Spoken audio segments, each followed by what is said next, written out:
Alrighty, friends, let's dive into today's episode. So, this is something that I see a lot of therapists struggle with, right? We sort of, especially on Instagram, there's this sort of protective part that wants to keep us looking professional, show people that we know what we're doing, show people that we are an expert in our craft and in our field. And so, we end up using really overly clinical language that doesn't resonate with our clients. And that is such a shame because it is making your marketing really work against you, and you are not going to get the same results that you would if you are able to speak in your client's own language. So that's exactly what we're going to work on today. And I truly believe that once you figure out how to make this shift, therapists really do make the best marketers out there because we truly have the deepest understanding of the people we work with, way more than any other business owner, right? We are sitting with our clients 45, 50 minutes a week, diving into their innermost thoughts, the most embarrassing things that they're afraid to tell people, the shame, the judgment, the anxiety, the hard feelings, all of it, right? We understand their fears, we understand their desires, we understand their hopes and dreams.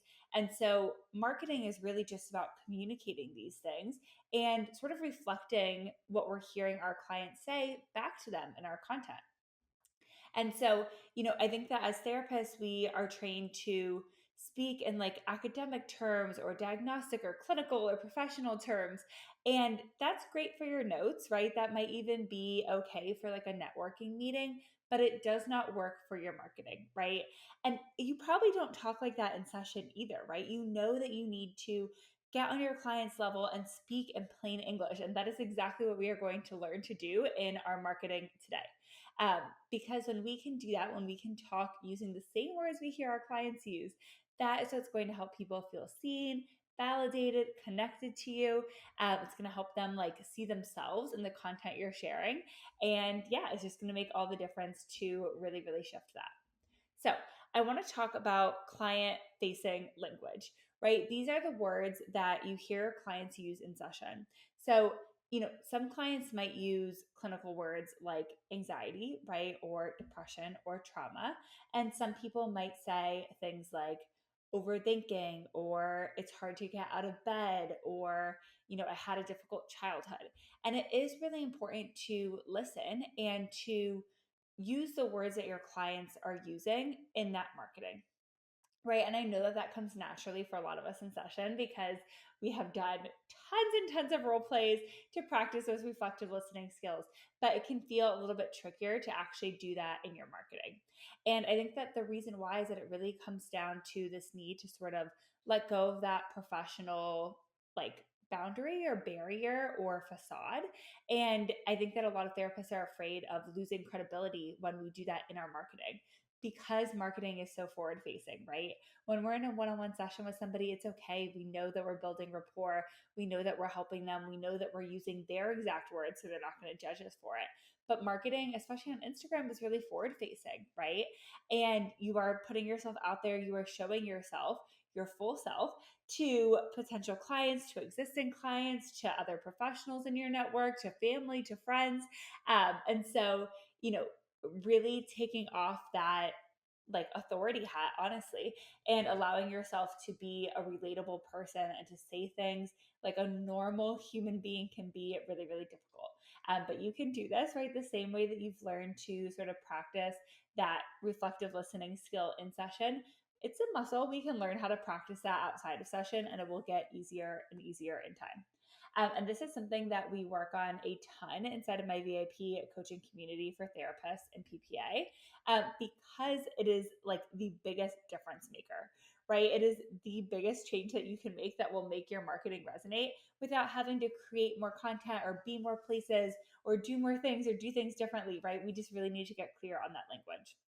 So, I'm going to give some examples today of like specific things that I hear therapists say and how I would shift it based off of your niche. But before we dive into that, I think it is really helpful to talk about like whether or not your clients know the clinical terms and are they searching for them. So, I'm going to give you some examples with this. Like trauma, for instance, I think is one that can be really tricky. Some clients know for sure they had trauma. Maybe they had a big T trauma. It's something that's really clear. It's like undeniable to them.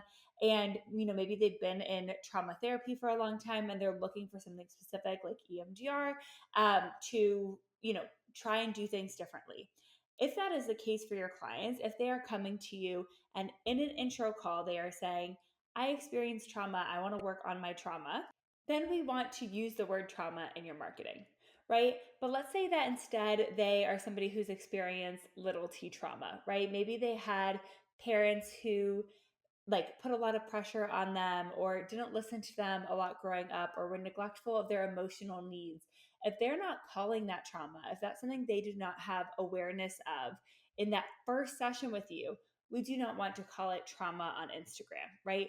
We really want to meet our clients where they're at and think about what are the words that they're using on an intro call or during that very first therapy session before we provide any additional psychoeducation and help them to understand and better put names to and words to like the problems that they're facing. OCD, right?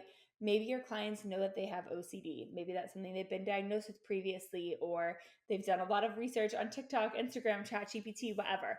And they are like, yes, this is what I'm dealing with, right?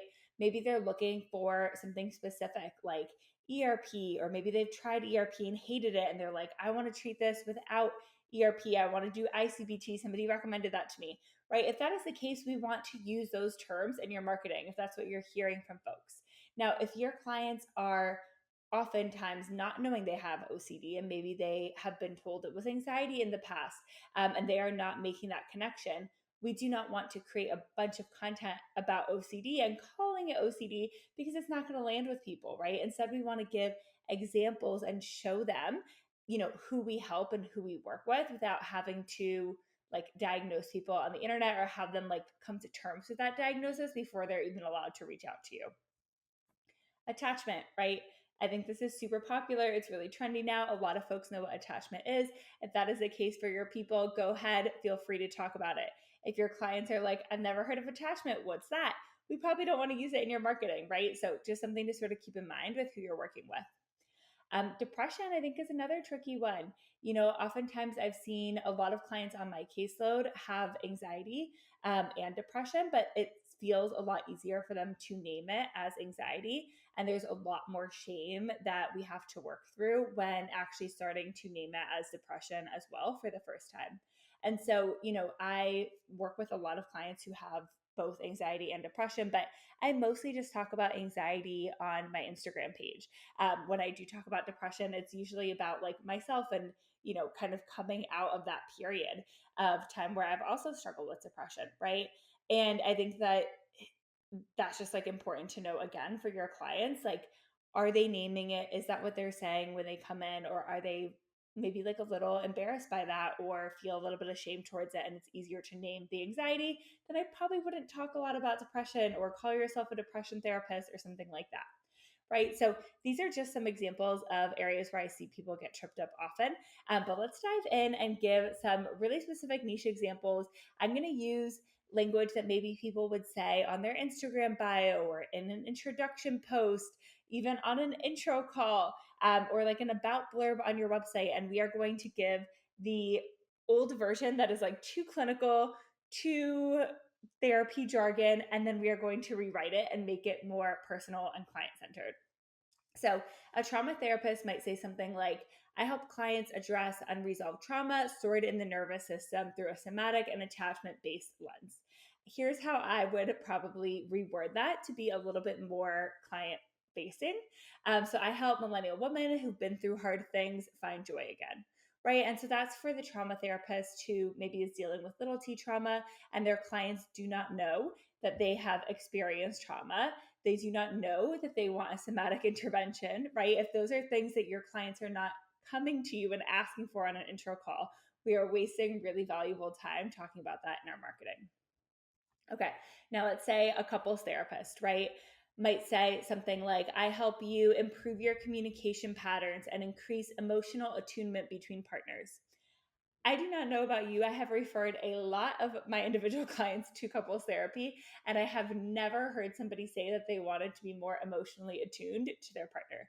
And yet, I see therapists say this all the time in their marketing, right? And we are just missing the mark.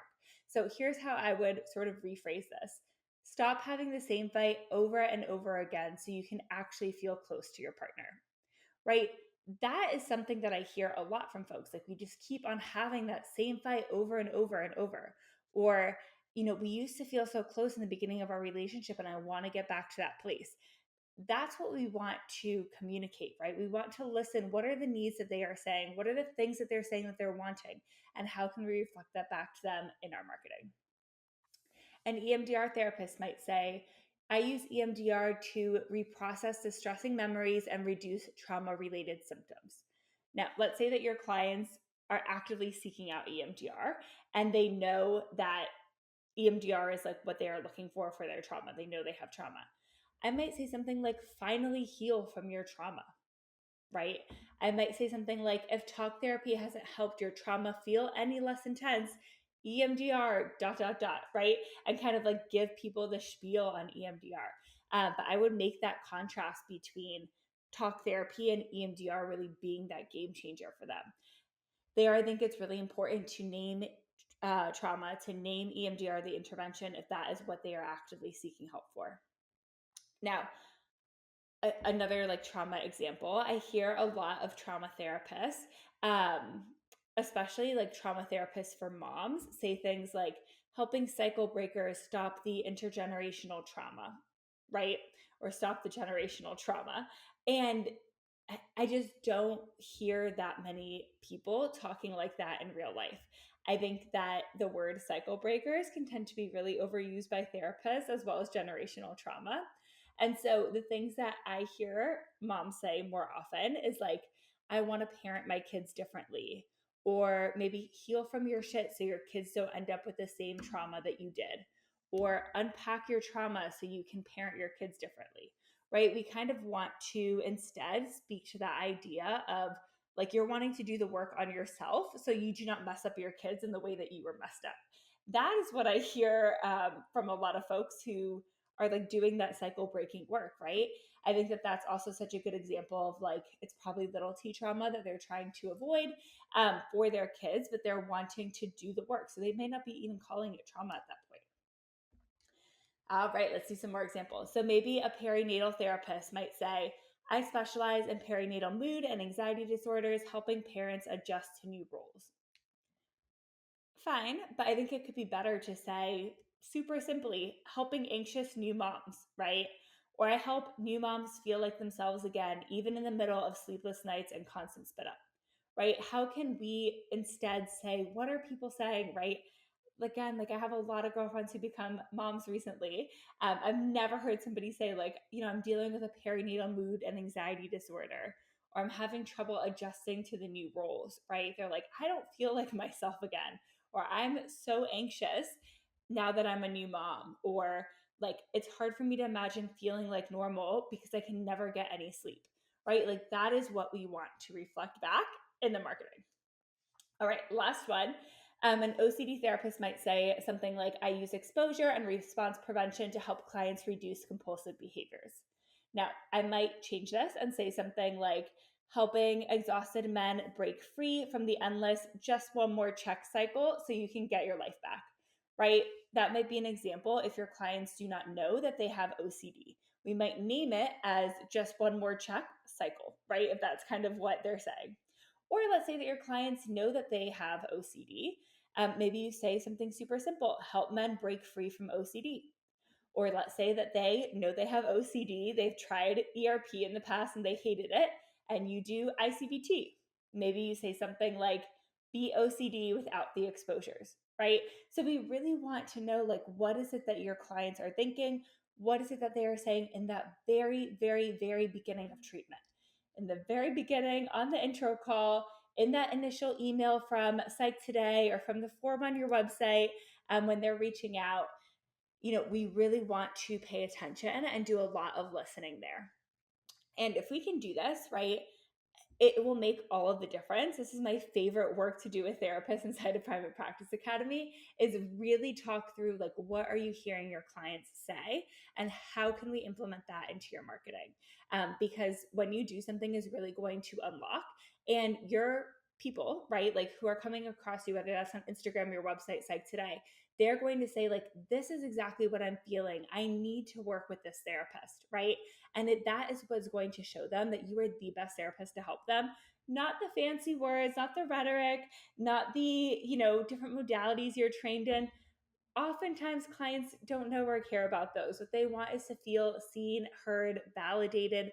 And the more that we can use their own language, the easier it's going to be to do that. All right. Thank you, my friends. I really challenge you today. Take a look at your website, take a look at your Instagram bio, take a look at your site today. Spend another 5 minutes on that reel before you hit post and really challenge yourself and think about, what would one of my clients say in the beginning of our work together? And how can I reframe this? How can I write it to be a little more personal, a little more human, a little less jargony, and watch the results really, really, really explode.